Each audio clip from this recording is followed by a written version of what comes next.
आं सिम्बोरगाव प्राइमारि इउपिपिएलनि गाहाय नेहाथारि जानानै नैबे माखासे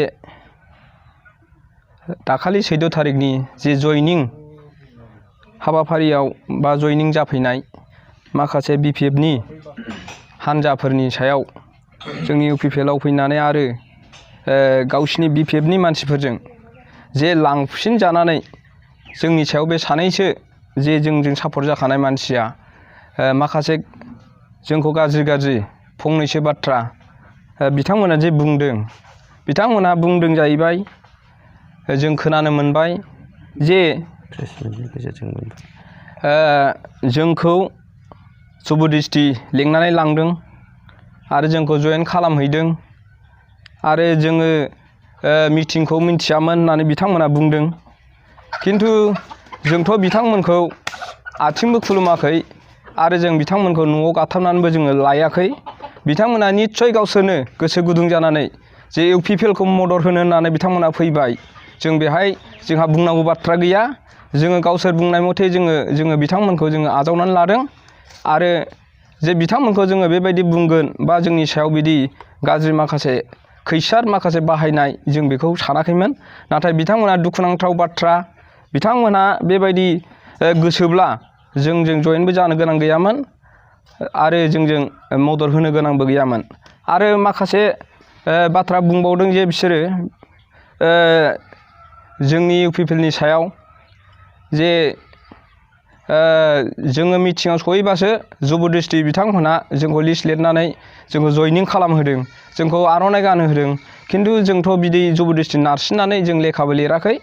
निस्सय गावसोरनो मेलनि गेजेरावनो गावसोरनो जिरायनानै जोंजों जयेन जादों।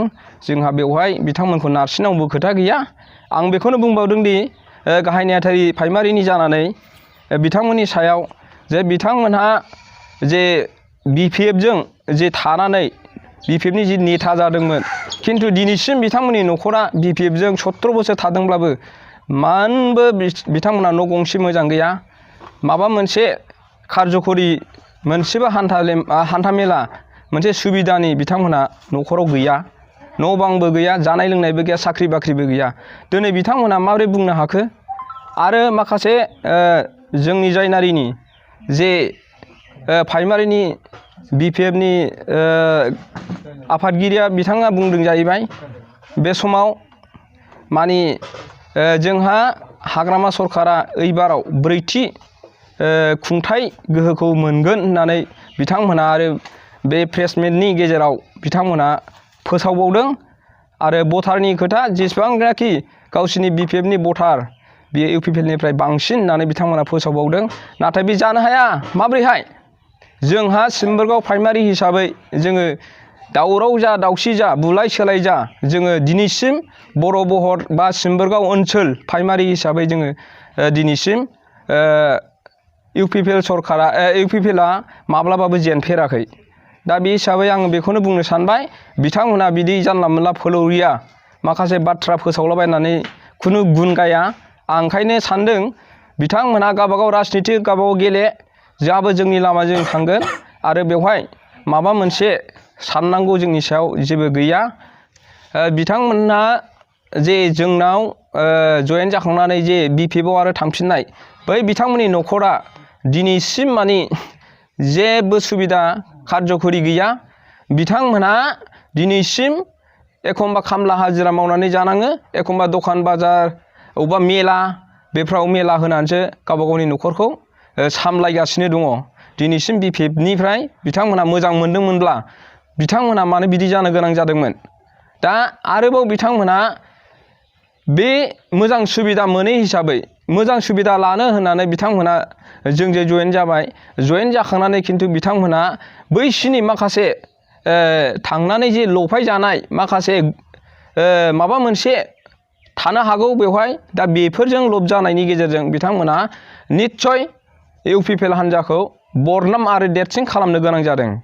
दा जाय हक बिथांमोनहा जेखियानो बुङा मानो बे सानैसो सोद्रोमानि थाखाय जोङो सिम्बोरगाव प्राइमारि हिसाबै जोङो माब्लाबाबो जोङो बिथांमोनखौबो आरो जों गनायनानैबो लानो हाला आरो जोङो बिथांमोनखौ जोंनि ओनसोलाव माने जोङो पार्टियावनो बिथांमोनखौ मालाबाबो जोङो जोबजासिम जों पार्टियाव मालाबाबो बिथांमोनखौ जइन खालामनाय जानाय नंला। खोनानो मोन्दों आरो जोङो माखासे नुथाय नुग्रा बिथांमोना खोन्थादों। जोङो मिथिनो मोननाय बायदिब्ला सोरबा सासेया माइसो हागासिनो दंमोन जाहैबाय। बेवहाय बिथांमोनहा बै BPFनि माखासे नेताफ्रा बिथांमोनखौ बाइकजों लायनानै माखासे प्रेस मिटआव माने फाफ्लियाव नारसिननानै मोदोमाव दाङै दाङै नाजे नुजे खालामनानैबाबो बिथांमोनखौ माखासे बाथ्रा बुंहोदों। दा बिथांमोनहा मोदोम मावनानै बुंखो ना माबा मोनसे माबा मोनसे गिनानै बिथांमोना बुंदों जों बेखौ बुंनो हाया। खिन्थु बिथांमोनहा हाजार बले बिथांमोन नारसिनब्लाबो गोसोआ गिदिरखाबा माने माखासे बाथ्राखौ बुंनो नाङामोन। खिन्थु दिनै सरखार दानो थांनाय मोनसे आफादखौ बदनाम होनाया बिथांमोननि थाखाय दुर्भाग्य, बिराद गाज्रि जादों बियो। ओंखायनो जोङो बिथांमोन गैयाब्लाबो जोंहा सरकारा खाथां जाबाय होननानै जोङो UPPLआ सरकार जागोन होननानै जोङो खाथां बुंनो हायो।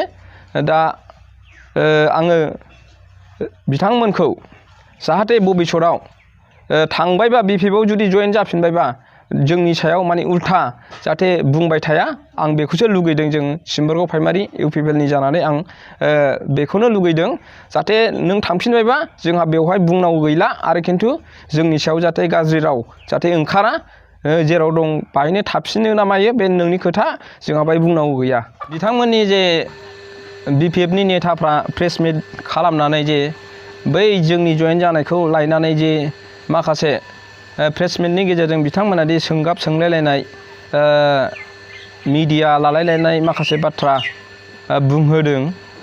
बिनि गेजेराव जोंजों जइन जानाया जोङो जोंनि बर' मानसिमोन, नाथाय बे गेजेराव बिथांमोनहा आदिबासि सासे लाफानानै आदिबासिखौबो माखासे बाथ्रा बुंहोदों।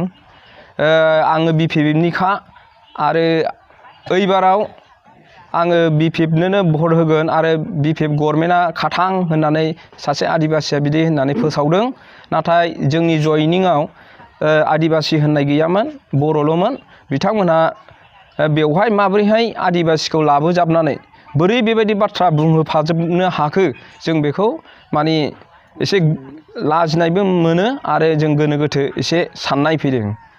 प्राइमारि हिसाबै जोंहा बिसिनि आदिबासिया जे बाथ्रा बुंदों, एइबाराव BPF सरकारा जेरैबाबो खाथां हाग्रामानि देरहागोन आरो आं हाग्रामानिखा आरो जोंनि गामियाव गासिबो BPFनिनो भट होगोन होननानै बे आदिबासि सासे सोद्रोमाया बे बाथ्राखौ फोसावदों। खिन्थु बे माब्लाबाबो जानो हाया।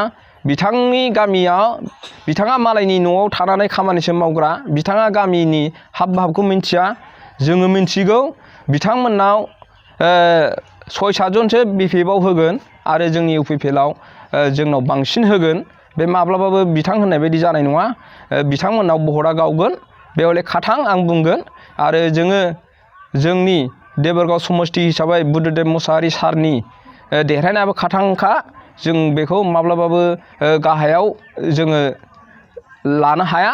जोंहा जोंनि माखासे भटार माबाजों जोङो साननानै जों मोनखाबाय। अबेबा गामि दरसेयाव 100आव जोंना 90 गाहाम दङ। आरो जोंनि गामियाव बुंनो हायो आङो, जोंनाव 137 जनाव जोङो 125 जनसोआनो जोंनि खाथां भट UPPLनि। होमबा माबोरैहाय बिथांमोनहा हाग्रामा सरकार दागोन होननानै माबोरै बुंनो हाखो? बे माब्लाबाबो जानो हाया। बिनिखायनो आं बुंगोन सिम्बोरगाव प्राइमारि हिसाबै गाहाय नेहाथारि जानानै जोङो बुद्धदेब मुसाहारि सारखौ जेरैब्लाबो गोजौआव दैखोगोन आरो बे जेरैबाबो देरहासारनायखा। बे जेरैबाबो खाथां जोङो सरकारखौ UPPLखौनो जेरैबाबो जों दाहोगोन आरो दाथारगोन। बे जोंनि सियर, जोंनि सिम्बोरगाव प्राइमारि हिसाबै जोङो खाथां आरो जोंनि रिजाल्टआबो सिम्बोरगाव हिसाबै जोंहा जेरैब्लाबो BPFनिफ्राय बांसिन जोङो मोननो हागोन। आरो आं फोथायो जाहाथे जोंनि फैगौ जे इलेक्सन 10 थारिखआ जाहाथे मोजां जाफुंलाङो। आं बेखौनो बुजाबनानै जाहाथे ओनसोलाव जेबो जाहाथे दावराव दावसि जाया, जिखि आफादानो जाया मानो जिखि हानजायानो जाया मानो जाहाथे दावराव दावसि जाया आं बेखिनिखौनो बुंनानै फोजोबथ'नाय जाबाय।